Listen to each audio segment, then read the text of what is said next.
kids. This is Myra Mansfield in Oak Ridge, Tennessee at Kairos Kids Club. Wish you were here. Today I want to share with you some news that happened to me. My daddy died this week, and at the end of his life, he asked a very interesting question. I don't know what he was talking to God about during those last days, but he said, "Do you feel faith? Do you feel faith?" Well, I had to really think about that, because do we feel faith? Or is faith a choice that we make toward God, that we believe in God, we trust in God, and then maybe we feel things on the other side of that decision, like after that, we feel courage. And so that's what I've been talking to you about the last few weeks, is courage of some Bible people, and also how they went about winning over evil people who were doing bad things. I talked about a lady named Rahab and how important she was, because she lived in a bad city. All the people were bad, and they did stupid things like believe in gods that aren't really gods. So, like, I used this and I showed you, I said, she believed like you could make a god out of your hands and say, "Oh, that god," like a piece of wood, "that God can give me health. That God can make me rich. That God can make me happy. That God can make me have a family." But you know what? That's not what happens. It's not because of something we make with our hands. This medicine right here, it doesn't make you healthy. God makes you healthy if you're healthy. This money right here, it doesn't make you rich. God makes you rich when you're rich, when you get rich. And He promises He will do that. That is His blessing on you. His blessing on you is He will give you those things. But He said, don't try to make like those things are something you need to go after and look for them. Because you look for God, learning about God in the Bible, and then you will get those things. That's what He said. He said, look in here for me, look in your life and think on me and feel prayer and praise. And then when you're doing all those things, God will make you healthy and happy and rich and give you a family and all the good things that we think we want out of life. They actually come from God, not these things. So what Rahab did, she had in her evil city where they were doing all this stuff, two of the good guys came to her city to spy it out, because they were going to try to take over that land. And God had said, "I'm going to give you that land of those bad people." So Rahab, she helped them, and she hid them under a pile of hay and corn. So she said, "Lay down," and then she covered them up with hay and corn. And and then when the army came to get them, she said, "They're not here. They left. Go look for them that way." And so she hid them. And then after she hid them, she went to them. She said, "I want to make a deal with you. When you come and you try to take over our city, our bad city, I want you to let me and my family be saved." And the spies agreed. And then she put this red rope on the window, and she let them climb down the red rope to get out, and so they could escape, and no one would ever be able to catch them. So she used something very unlikely. She became known for this. Her Bible story is known for this red rope that she put and let them climb down. The next week I talked to you about what happened after she did that, when that army came back to get rid of all those bad people and get to have that city for themselves and that land for themselves. When they came back, it was under the leadership of a man named Joshua. Joshua told his men, "Get your swords, get your shields, get your boots on," all his army. "We're going to go out and we're going to go to this big city and we're going to try to take this city." But God said we can. And they didn't use their swords. They walked around with their swords, but you know, they never had to use them because God used their marching feet to make the big protective wall around the bad people fall down. They marched around that wall every day, and then on the last day they marched 7 times, and then they shouted, and the wall fell down, and the evil people were exposed, and they couldn't get away because they had to run right to the soldiers to get out of their city because they were surrounded. So there's another unlikely weapon. Marching feet, shouting voice, and makes the evil people be revealed for who they really are. Isn't that a great plan? Only God can think up good things like that. So today I want to talk to you about another woman. Her name is Jael. She was also used in a war in the Bible. The Bible is actually 66 different books, all put the print real small and put them all into one cover. So this is 66 books. It sounds like a lot, but it's really handy for us to be able to have it right here in one book. We can read it all. It's all 66 through our life. We can read it all. This book I'm talking to you out of is called Judges, the book of Judges. So in this particular time, that's kind of like saying the presidents, the book of the presidents in a way. So at this time, they had a female president, and her name was Deborah. Her leading military officer was named Barak. So you got Deborah and Barak. They're in the government, and Deborah told him, said, go out and kill these enemies. God is going to get rid of the evil people over there, and he's going to cause them to stop bothering us all the time. So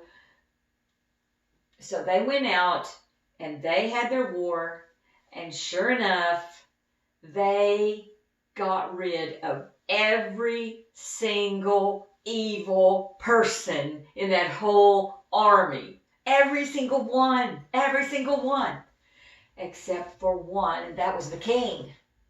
Now, why does that matter? Because the other king, see, Deborah was like the king.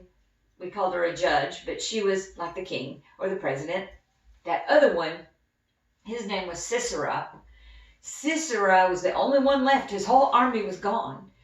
But if he was alive, he could get new soldiers and rebuild his army and keep on being mean to Deborah and Barak's country, which was called Israel.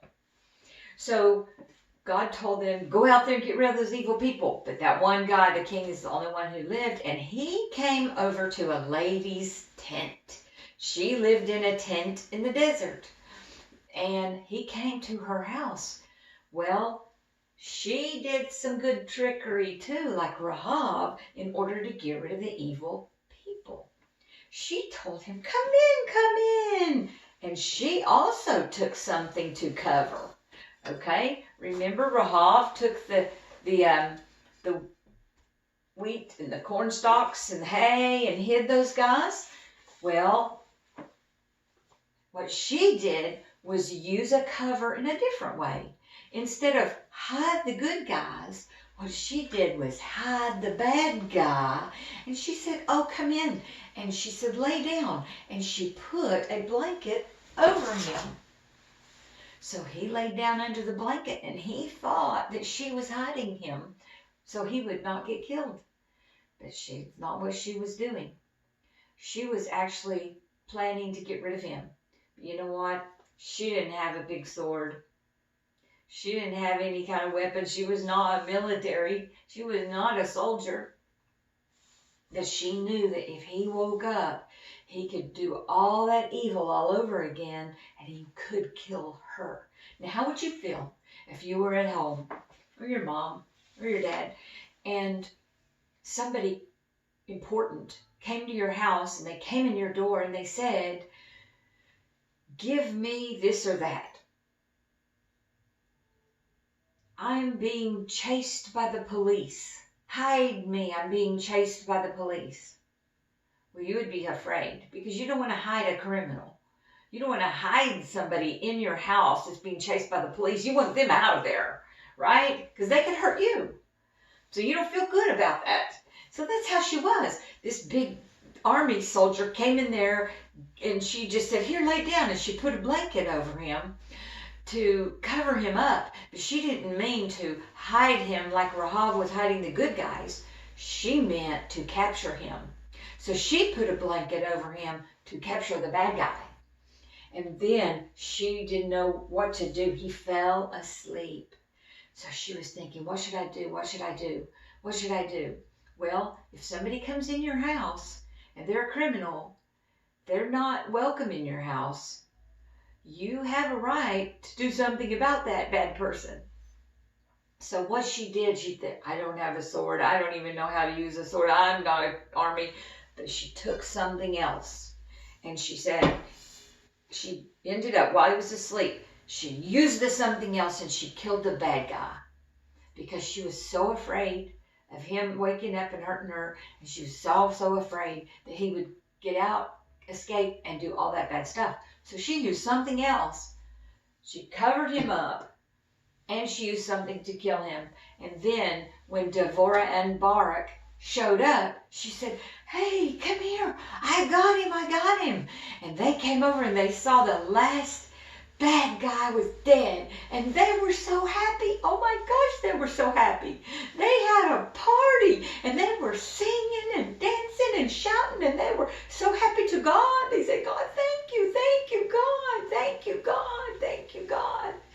And they were so excited and she became a hero. Jael became a hero, a woman hero. I told you a few weeks ago, the women in the Bible sometimes don't get as much attention as the guys. But this is another courageous, brave woman by faith. Remember I told you what my daddy said? Can you feel faith? By faith, Jael hid a bad guy under a blanket and killed him so that all the bad guys would be gone. Sometimes we use unlikely weapons, like Rahab, she used a red rope. Joshua used boots and shouting. Jael used a blanket to hide the evil guy. And so I wanted to tell you, I don't know what in your life, when you look around and you say, who's the good guy and who's the bad guy? And you think somebody's a bad guy, well, we don't want to kill them. But we might want to make them be quiet and get put in their place so they will stop their badness, right? We want them to stop their badness. Stop their badness.